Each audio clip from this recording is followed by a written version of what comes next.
likambo ya changement ya constitution ezali kopesa mbilinga na République démocratique du Congo na ngambo ya opposition bango balobi lovunu constitution ya mboka ekotikalaka kozala changer te po ezali ko bloquer nango eloko te kasi na ngambu ya majorité to ya union sacrée bango balobi iyo esengeli constitution échanger po ezali ko répondre te na ba réalité actuelle oyo tozali ko vivre na mikolo ya lelo na mboka na biso yango wana magazine Congo Infomag ekitaki na palais du peuple po na kotuna mituna na ba députés nationaux kozwa ba vi na bango soki bazali pour ou contre constitution ya mboka échanger po bango nde esengeli ba voter loi référendaire esengeli bango nde ba mema biso na constitution ya sika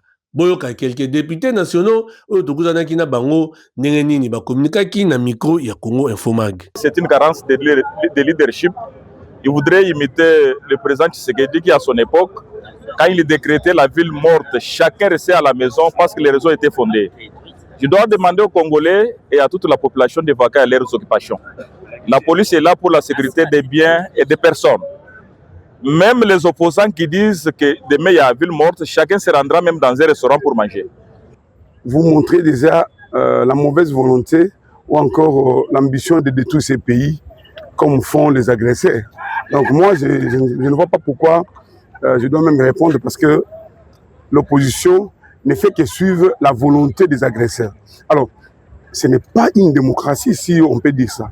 S'ils posent déjà des questions, s'ils proposent déjà des menaces ou ils pensent qu'ils vont menacer la population congolaise, donc ce n'est pas intéressant. Donc demain, on va travailler. Nous, on va travailler. Nous, on va aller partout. Nous allons agir. Même le Parlement va se réunir. Et je ne vois pas pourquoi on va, encore une fois, continuer à penser aux gens qui ne voient que les malheurs de la RDC. Il fallait le faire. En principe, le chef de l'État est bon. En principe, compte tenu de la situation actuelle de la ville de Kinshasa, on devrait décréter un état de siège ici. Mais comme c'est la capitale, il y a des étrangers, des diplomates, ça dérangerait même la circulation des diplomates. C'est comme ça que le chef de l'État, étant gentil, il a dit non, il confie au moins la salubrité, l'assainissement à un militaire qui a fait des preuves. C'est pour ça que moi je fais partie d'une commission de 20 députés qui était présidée par les collègues Matata Pogno. Cette commission-là, lorsque nous sommes défendus, il y a déjà même qui construisent sur des conduits d'eau. Si koyo likambo ya changement ya constitution dossier na yango ezali nanu à suivre kasi boyoki ba député nationaux ndenge nini balobeli likambo yango mingi bazali pour changement ya constitution pona et répondre na ba réalité actuelle surtout likambo ya guerre oyo ezali imposé injustement na M23 na AFC balie ya Rwanda esila mbala moko. Tout le monde sous nini dossier ezali à suivre ekiyo oui eyindaki mabe weekend oyo awa na komini ya Selembao na quartier Ngafani mobange na milulu ezalaki organisé epai ya honorable Jean-Paul Dikoui Sinkeke député provincial ya komini ya Selembao boyebake milolo oyo esangisaki ba membre nyonso ya IDPS oyo bazalaka na Selembao, c'est-à-dire ba président sectionnaire, ba membre ya Ligue des jeunes, ba membre ya Ligue des femmes, na population mobimba ba répondaki iyo na mbela ya honorable Jean-Paul Dikoui mobange na milulu oyo ezalaki occasion pona honorable Jean-Paul Dikoui Sinkeke eli ya komina na Selembao bakiselaka ye Selembao profond pona kopesa message na population mobimba ya komini ya Selembao na likambo etali changement ya constitution oyo mokonzi ya mboka Félix Antoine Tshisekedi Tshilombo azali kobunda pona koadapte constitution ya mboka na biso na ba réalité actuelle oyo tozali ko vivre. Boyoka ndenge nini honorable Jean-Paul Dikoui Elia Selembao expliquaki na population oyo ba répondaki massivement ba faille ya constitution actuelle oyo ezali ko répondre te na ba réalité tozali na yango. Est clair. Le que chef de l'État azali est clair. Blandanga très bien sikoyo. Azali est clair. Tant que tozalaki na opposition pendant 32 ans, makambo ekomami na mikanda oyo ezalaki ya solo te penza. Tango bakei na Sun City na nsima na bitumba ebele na mboka mindele baye basangisi bango nyonso na kati ya mukanda oyo mindele basali biso mitambo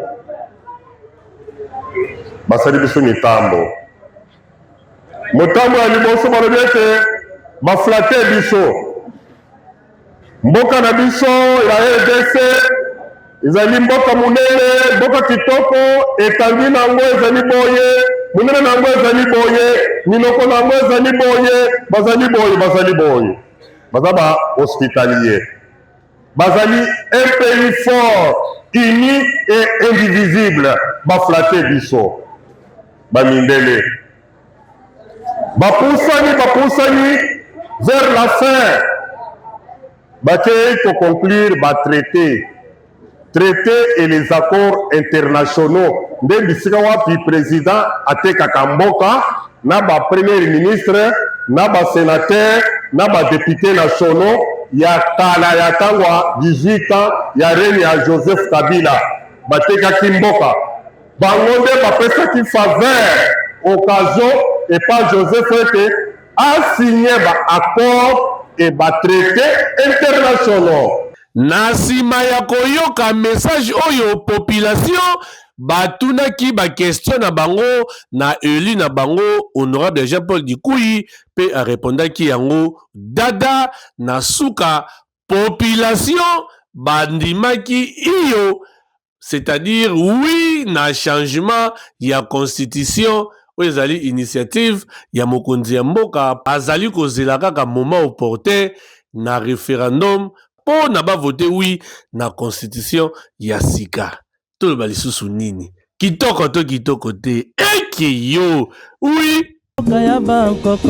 Collectif interministériel ya ba personnel ya cabinet ya gouvernement souminwa oyo ezalaka dirigé et pas ya conseiller Ephraim Bobo bazalaki mokolo ya lelo liboso ya centre financier pour na ko revendiquer paiement total ya indemnité de sortie na bango après annonce oyo epesamaki ya mbela ya ba manifestation oyo kobanda na radio Top Congo bango yeyo mokolo ya lelo na ba fanfare vuvuzela koyemba po na kokomisa voix na bango epai ya ministre ya finance Doudou Fwamba Likunde Libotai po na a exécuter instruction ya mokonzi ya mboka Félix Antoine Tshisekedi Tshilombo ya kofuta bango totalité ya indemnité de sortie na bango.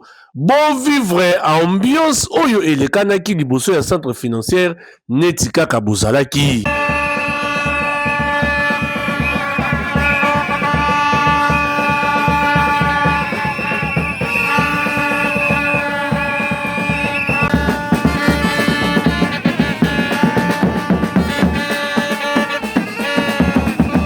Tala awa tozali ko interpeller ministre ya finance Doudou Fwamba Libotai Likunde oyo asimbi finance ya République démocratique du Congo na maboko avec impact na idéologie pe azali kosala musala yango kitoko yo wapi to interpeller lisusu premier ministre Judith Suminwa tala ba membre ya ba cabinet politique ya gouvernement na yo ya liboso ndenge bazali ko plaider ko revendiquer po na bazwa ba indemnité de sortie na bango avec impact na idéologie. Boyebi ke mikolo eleki mokonzi ya mboka Félix Antoine Tshisekedi Tshilombo akabaki mboka oyo na maboko ya Nzambe yango wana il faut Nzambe pe retrouver part na ye na peuple congolais na nzela ya badim soki bozali kofuta batu te moye mutu atia dim ezali te na yango tosengi implication directe ya mokonzi ya mboka Félix Antoine Tshisekedi Tshilombo po ete baagent ya bakabinet politique ya gouvernement Souminwa bafutama mbongo na bango nyonso oyo basalelaki musala na gouvernement Souminwa desa yango oyo depuis babima tozomituna bazali kolia ndenge nini, bazali kofuta bandako ndenge nini, ebongo bana classe Minerval bakofuta ndenge nini kokamwe. Après quelques heures ya revendication na bango bayambamaki epa ya moko ya baconseiller ya ministre ya finance ou si restriction ministre ya finance pona koyoka bango nini oyo bazali ko revendiquer na kobima na bango balobaki boye. Merci beaucoup madame. Toye ko revendiquer misolo na biso neti ba membre ya ba cabinet ministériel ya gouvernement Souminwa 1 ndenge ekomami na mikanda et après bosilisi musala bayibaka na kofuta indemnité na valeur ya 6 mois. Alors bafutaki ndambo ya misolo ba ministère misusu kutu ndambo ya liboso batikala kozwa te, yango toyaki awa ko réclamer liboso ya ministère ya finance na ministère ya budget po ete yango nyonso mibali ezali esika moko, yango esali présence na biso lelo liboso ya centre financier. Na motuna outi kotuna soki tokutani na bakonzi masolo ezokoba eza na bisika batindi biso pona kozwa mikanda misusu po kozongela bango sima. Toyebi ete toza na mboka na biso eza na mibeko. Mokonzi mboka d'abord aza mutu moko azali ko militer pour le bien-être du peuple congolais. Alors tobanzi ete notre gain de cause sera trouvé. Et puis tokoyeba na kozwa eyano malamu. Ah oui, osengi na mokonzi ya mboka Félix Antoine Tshisekedi Tshilombo okota likambo oyo avec impact na idéologie po ete baagent ya bakabinet politique ya gouvernement Souminwa bazwa mosolo na bango et permettre bango bavivre na bafamille na bango. Dossier oyo ezali à suivre. Biso Congo Info Mag tozali kotalela pe tozali kojimele. Eke yo, oui. Kaya Bangkoko. Peuple congolais, l'heure est grave. Félix Tshisekedi alingi akabola Congo na makambu oyo ya ko changer constitution pe kozwa troisième mandat. Mais bande konangai nzala etondi mboka, solution ezalité, chômage, guerre epai na est, insécurité. Ndeko Félix Tshisekedi na régime na ye bazwi solution te. Boni biso ba Congolais tokoliga muninga oyo abomeli biso mboka, Kinshasa esika kotambola ezali lisusu te, embouteillage epai, salité epai, chômage ezobatre mboka. Mendeko Félix Tshisekedi alingi akamata troisième mandat. Peuple congolais oyo nyonso tu azokomona ke Congo ezokokende na kokufa pe na kokabona, akoki kofanda na ndaku te. Ya kofanda na ndaku ezali lisusu te.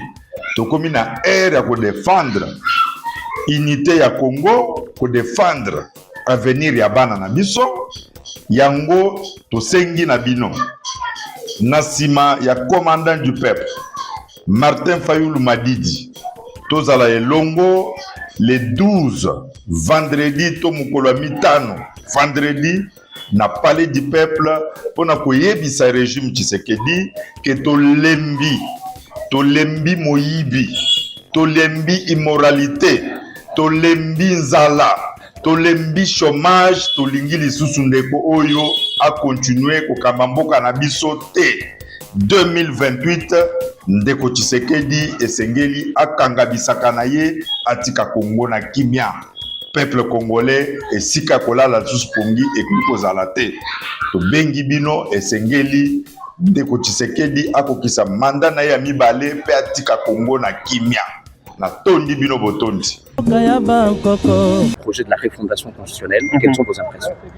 Je suis suffisamment satisfait. Aujourd'hui, nous avons déposé notre pétition.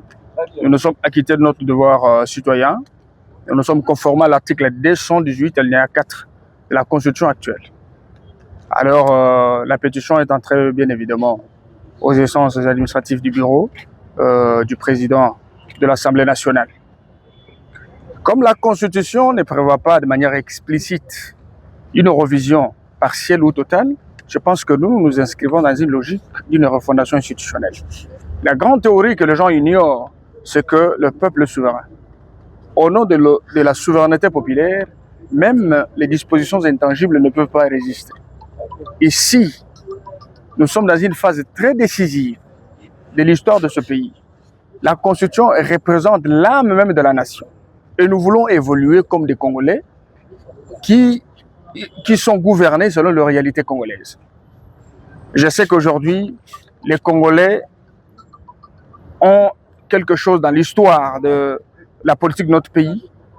Ils vont comprendre que la jeunesse est très déterminée de rompre avec la médiocrité de ce que nous connaissons à l'est du pays, des ambiguïtés au sein des institutions, des conflits de compétences organisés par cette même constitution. Vous allez comprendre que beaucoup de choses étaient absentes, mais conformément à ce que notre autorité morale avait déjà annoncé lors de la 13e conférence de gouverneurs à Bandundu, Fifi Masuka a dit qu'elle s'engageait sans peur, n'est-ce pas, dans la logique de la refondation constitutionnelle. Moi, je suis très satisfait de réaliser ce devoir aujourd'hui, un devoir citoyen, de poser cette pétition pour permettre ainsi aux Congolais de vivre, n'est-ce pas, dans une nouvelle république où régnera la paix, le développement, la quiétude dans tous les domaines de la vie. Ce que j'allais aussi dire, c'est qu'il y a une question très cruciale, une question très importante. Est-ce que nous allons basculer dans la nouvelle république avec la situation de l'Est? Est-ce que nous aurons une nouvelle constitution avec l'occupation du Nord Kivu et du Sud Kivu? Je me dis non. Beaucoup de politiques se sont précipités peut-être pour besoin de visibilité, mais nous le faisons. Nous respectons ce que le Congolais réclame. Les Congolais réclament une nouvelle constitution. Et nous avons dit, avant de basculer dans une nouvelle constitution, il faut un mécanisme exceptionnel de continuité de sauvegarde institutionnelle. C'est très important que le Congolais arrange tout, restaure l'État avant de basculer dans la nouvelle République. C'est ainsi qu'en dehors de la pétition, nous avons une proposition de loi qu'un député va devoir porter sur le mécanisme exceptionnel de continuité de sauvegarde institutionnelle. Cela permettrait, conformément à l'article 85, 86 et l'article 69, d'activer un mécanisme exceptionnel, un régime exceptionnel, qui aura pour objectif restauration de la paix durable, consolidation de l'autorité de l'État, restauration totale de l'État, et maintenant permettre aux Congolais de vivre dans une nouvelle république sans la question de l'Est. Même celui qui viendra après Félix Tshisekedi n'a pas besoin d'hériter la situation de l'Est, n'a pas besoin d'hériter tous les conflits ethnico-tribaux que nous avons remarqués sur toute l'étendue de la République, n'a pas besoin de vivre dans des institutions infiltrées par des sujets étrangers, un service de renseignement infiltré, l'armée infiltrée, la police infiltrée. Il faut que cela se corrige dans un régime exceptionnel. Et maintenant, nous aurons la possibilité de basculer dans une nouvelle République. Donc, nous sommes les artisans de la nouvelle République, nous nous battons pour la nouvelle République et je suis là avec le soutien de Fifi Masuka et du peuple congolais. Merci beaucoup. Constitution Nabiso. Oyo est mentionné ma la révision de la Constitution. Maintenant, biso tozali na processus, il y a changement de la Constitution. Le changement de la Constitution est salami na mboka na biso ezalaki par coup d'État, réforme profonde, dialogue, ainsi de suite. Je crois biso tolobi boy. Théorie monene no epesi biso pouvoir ezali autorité de souveraineté populaire. Donc il y a partout ba Congolais balobi boyo bisa mokonza mboka apesa biso constitution ya sika. Alors na logique ya constitution epesi biso de manière explicite détaillée que beaucoup ça la révision partielle ou sa totalité. Biso tozali na posa ya refondation institutionnelle. Ba Congolais ba tie ba minkolo to na bango. Balobi kendo pesa président assemblée bisa bango nous nous sommes exprimés. Pour la Fati après sa biso constitution ya sika alongola ba piège na ba difficulté ba rwandais na ba belligérant oyo ba tchaki na kata constitution en 2006 comme ça tokota na république ya sika oyo infiltration ekozala te au rwandais ekozala na institution te ba rébellion ekozala te ba occupation na ba trahison ezala te de deux mboka na biso ezali exposé na makambo ebele na mboka nini okomona superficie ya mboka ezali garantie te sécurisé te de manière constitutionnelle ezalaka te tozali na régime parlementaire confusionniste ezali na ba conflit de compétences entre le président public le gouvernement le parlement babiloko mosusu ezali ebele makambo ya koprotéger une minorité moko boye ezali kobota frustration na kati ya communauté na biso tozali na posa to militer pour l'égalité des communautés et des minorités oyo ezali na kati ya mboka ba minorité mosusu bazo se plaindre te mais une catégorie de minorités nous pose de grands problèmes alors yango na tolobi ba makambo ezali ebele sur le plan ya mine sur le plan ya économie sur le plan ya ba domaine ebele constitution na biso ekomi loko lelembi ezali ko s'adapter na ba actualité wana te. Alors, Nabalopoto Balobaka, dans des pays modernes, des États modernes, constitution est un texte figé. Et ça, le rôle est le et s'adapte à la mutation sociale, sécuritaire, géopolitique de la nation. Dès que tu as évolué, la constitution peut évoluer. Il y a un but de la constitution à Sika pour la MK, au Kumba Biso, dans Denga Kimia. Colonel Makengo Filbert Oyo Azali ko diriger district Yansele Azala Kibongo parade mokolo ya lelo jeudi 21 mai na ba commandant nyonso ya la police ya district Yansele boye ba ke parade oyo ezalaki na cadre ya prise de contact oyo colonel Makengo Filbert asalisaki pona kosolola na ba commandant nyonso ya la police ya district Yansele boye ba ke na suka ya parade oyo colonel Makengo Filbert elongo na ba commandant nyonso ya la police ya district Yansele ba présentaki ba kuluna oyo bakangaki mikolo eleki pe balakisaki na colonel lokola musala oyo bango basalaki boyoka ndenge nini balobaki oyo ezali nangai awa l'équipe na bino poto ba comment ko s'acclimater na oyo esengi ndenge nini tokosala musala na biso. Je pense que ba pareille réunion auparavant ezalaki penza te. Mais il faut bochango déjà na mitu na bino ke ba réunion oyo ekobandozala quotidiennement entre le commandement et les membres de l'état-major. Tokobandosala yango à chaque fois. Il y a commandement oyo evandi awa.